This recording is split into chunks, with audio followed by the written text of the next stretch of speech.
সকালে আমি রান্না করলাম খিচুড়ি আর বিকেলে স্বামী রান্না করলো বিষ্ণুভোগ। রাধে রাধে বন্ধুরা, কেমন আছো সবাই? আশা করি সবাই ভালো আছো, সুস্থ আছো। সকাল থেকে ব্লগটা শুরু করছি। এই যে চাল নিয়ে নিচ্ছে, এখানে আতপ চাল। তো এই এক কৌটো নিয়ে আর এর মধ্যে মুগের ডাল মিশিয়ে দেবো। মুগের ডালটা আমি ভেজেই রাখি, তো সেই জন্য অসুবিধা হয় না। মুগের ডালের সাথে ধুয়ে নিয়ে তারপরে জল দিয়ে দিয়েছিলাম, সেই জলের মধ্যে এখন চালটা তুলে দিচ্ছি। আর ওদিকে পকোড়া করবো বলে কুমড়ো বানিয়ে রেখেছি, কুমড়োর পকোড়া হবে। বাদাম ভাজবো আর পকোড়াগুলো এখন হচ্ছে, আর আলু তার সাথে ভাজবো। খিচুড়িটা ওদিকে ডালে চালে সেদ্ধ হয়ে গেছে, এখনও মশলা দিইনি, কিছু দিইনি, লবণও দিইনি, হলুদও দিইনি। তো মশলা এদিকে আদা, জিরে, শুকনো লঙ্কা, তেজপাতা আর জিরে ফোড়ন দিয়ে ভাজছি। আর ওর মধ্যে নুন, হলুদ আর একটু মিষ্টিও দিয়ে দিয়েছিলাম। ওটাই সাঁতরে নেবো। আর আলুটা ভাজা হয়েছে, পকোড়াগুলো হয়ে গেছে, আর কিছুটা বাদাম ভেজে নিয়েছি। মশলা ভাজা ভাজা হয়ে যাওয়ার পর এখন হাতায় করে এই ডালে চালে সেদ্ধ করা অন্নটা তুলে দিচ্ছি এর মধ্যে। এরমভাবেই সাঁতরে নিই। কয়েক হাতা খিচুড়ি এর মধ্যে আমি দিয়ে দিচ্ছি, তারপরে ভালো করে এর সাথে মিশিয়ে হাঁড়ির মধ্যে এখন ঢেলে দেবো। তো মিষ্টি পরিমাণও দেওয়া হয়ে গেছে, আবার একটুখানি ফুটিয়ে নেবো। নিয়ে যখন একটু গাঢ় হয়ে যাবে তখন নামিয়ে নেবো। আর একদম গ্যাস অফ করে ঘি দিয়ে দেবো। তারপর ভগবানকে ভোগ নিবেদন করব। সাথে আলু ভাজা, বাদাম ভাজা, দই আছে, আম আছে, আর এই পকোড়া ছিল, কুমড়োর পকোড়া।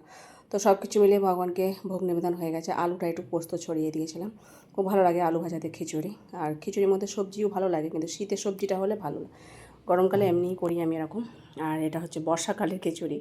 তো যাই হোক, খাওয়া দাওয়ার পর এখন রান্নাঘরে চলে এসেছি। রান্নাঘরটা গুছিয়ে নিয়েছি। রান্না করার সময় সব এদিক ওদিক হয়ে থাকে, সেগুলো সব গুছিয়ে নিজের জায়গায় রেখে আবার মুছিয়ে নিই গ্যাসটা। আর যে কটা বাসন পড়ছে সেগুলো সব মেজে ধুয়ে নেবো, তারপর কাজ শেষ হবে। এটা হলো দুপুরবেলা। প্রভু যে এবারে যে পনির নিয়ে এসছে আর দুধ নিয়ে এসছে, তো এগুলো সব ফ্রিজে ঢোকাবো ধুয়ে ধুয়ে। আর মিষ্টি নিয়ে এসছে, এখন ভগবানকে সেবা দেবো। শশা আছে, তো শশাও নিয়ে এসছে। আর এই যে এই মিষ্টি নিয়ে এসছে, এটাকে বলে মানে ক্ষীর কদম, ভেতর একটা করে ছোটো মিষ্টি থাকে। যাই হোক, দুপুরবেলা খাওয়া দাওয়ার পর একটু রেস্ট নিয়েছিলাম। তো 4টে তাল এনে রেখে দিয়েছিলো, তো সেইগুলো না ছেঁচে রাখলে বা নষ্ট হয়ে যাবে। তো 2টো তাল ভেঙেছিলাম, সেটাকে ছাঁচতে ছাঁচতে আমার প্রায় 9টা বেজে গেছে। আমার রাতে রান্নার দেরি হয়ে গেছে। প্রভু যে আবার রান্নাঘরে এসে দেখছি বিষ্ণুভোগ করেছে, আমিও ছেঁচে একেবারে পরিষ্কার করে নিয়ে চলে এসেছি রান্নাঘরে। এখন ও রান্না করছে দেখে আমি আবার যে বাসনগুলো পড়েছিল সেগুলো মাজলাম। তো বিষ্ণুভোগটাও ভালোই পারে, তাই বিষ্ণুভোগ বানিয়েছে। এখন সবার শেষে যে দম দিয়ে 5 মিনিট মতো রাখবে, আর ঘি দিয়ে দিয়েছে। রাতও হয়ে গেছে অনেকখানি। রান্না কী করব চিন্তাও ছিল, কি রান্না করব।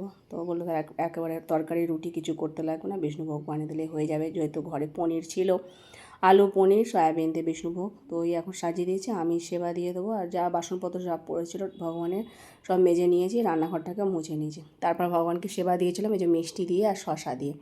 তো এই রাত্রিবেলা মহাপ্রসাদ। আর এটা হচ্ছে একাদশীর আগের দিন ভিডিও, মানে শনিবার রাতের ভিডিও।